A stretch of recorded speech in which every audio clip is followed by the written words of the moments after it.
Հայաստանում ապրանքների գների համատարած թանկացումը անխուսափելի է, նշում են բեռնափոխադրումներ իրականացնող ընկերության ներկայացուցիչները։ Շատ է թանկանալու, բոլոր ապրանքներն է թանկանալու։ Ռազմավարական նշանակության Հորմուզի նեղուցում շարժ չկա։ Նեղուցից ոչ հեռու գտնվող իրանական Բանդար Աբբաս նավահանգիստը, որը Չինաստանից, Հնդկաստանից եւ Մերձավոր Արևելքի երկրներից դեպի Հայաստան եկող բեռների հիմնական հանգույցն է, անցել է արտակարգ ռեժիմի։ Silk Road ընկերության 50 կոնտեյներները, որոնց մեծ մասը Հայաստան եկող բեռներ են, պատերազմի պատճառով արգելափակվել են նավահանգստում։ Ապահովագրական ընկերությունները դադարեցրել են ծառայությունները տարածաշրջանում, ինչն էլ կաթվածահար է արել բեռնափոխադրումները։ Ապահովագրությունը լոգիստիկայի ամենակարևոր հարցերից է, եւ եթե ապահովագրական ընկերությունը չեղյալ է հայտարարում կամ դադարեցնում է իր ծառայությունների մատուցումը, մենք դադարեցնում ենք շարժը, որպեսզի ռիսկը չվերցնենք մեզ վրա։ Կոնտեյներներում պարենային ապրանքներ են, տեխնիկա, ավտոպահեստամասեր, էլեկտրամոբիլներ, շինանյութ, արևային պանելներ։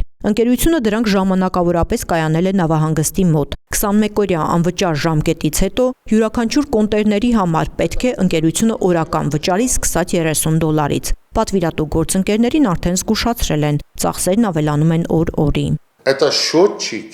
Այդ հաշվիչը կորուստի հաշվիչ է, աշխատում է ամեն օր։ Մենք հիմա կարծես իրավիճակի պատանդը լինենք։ Նավահանգիստները հաշվի չեն առնում, որ ռազմական գործողություններ են։ Նրանց միացրած հաշվիչը պատտվում է, կներկայացնեն մինչև վերջին ցենտը։ Ոչ ոք չգիտի, թե այս հակամարտությունը որքան ժամանակ կտևի։ Դժբախտաբար այս սպասումը մեզ համար անվճար չէ։ Մինչ բեռների մի մասը սպասում է նավահանգստում, որոշ փոխադրողներ նախընտրել են լրացուցիչ ծախսերով ապրանքը վերադարձնել Չինաստան։ Եթե մենք բերում էինք մի կոնտեյները Չինաստանից այս պահի դրությամբ $5000,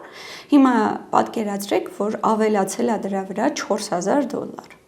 Այսինքն մի կոնտեյների ինքնարժեքը կրկնակի է դարձել։ Լոգիստիկ շղթայի խզումը անխուսափելիորեն կազդի ապրանքների գների վրա հավելյալ ծախսը բնականաբար հանգեցնելու է թանկացման։ Չինաստանից գալիս են հսկայական քանակի ապրանքներ արևային պանելներից, շինանյութից, անվադողերից սկսած մինչև ամենամանր տնտեսական ապրանքներ։ Այս պահին այլընտրանքային երթուղին Փոթիի նավահանգիստն է, որը գնային առումով ավելի թանկ է, սակայն խնդիրը միայն գինը չէ, այլ նաև ժամանակը։ Թե Բանդար Աբբասով գալիս են բեռները մոտավոր 60 օր,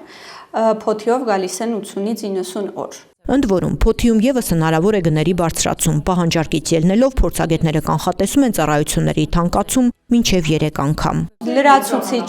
ծախս, ժամանակ եւ բնականաբար այդ ապրանքները մարդիկ 3-4 ամիս առաջ պատվիրում են, որպեսզի իրենց պահեստը ունենա այդ ապրանքը։ Հիմա ստեղծված իրավիճակում ովքեր որ վերջի պահին են պատվիրել, ոնց որ ճիշտ չեն կառավարել իրենց պահուստային ֆոնդը, դառնում է որ իրենք ունենան դեֆիցիտ։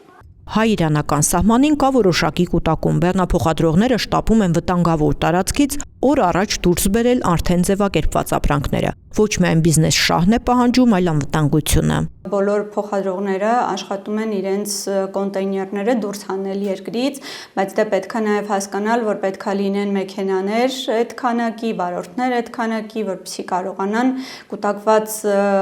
բեռները հանել երկրից։ Այսպիսով իրանական ուղղության անկանխատեսելիությունը բիզնեսին ստիպում է գնալ թանկ եւ երկար լուծումների, ինչի համար վճարելու է Հայաստանի շարքային քաղաքացին։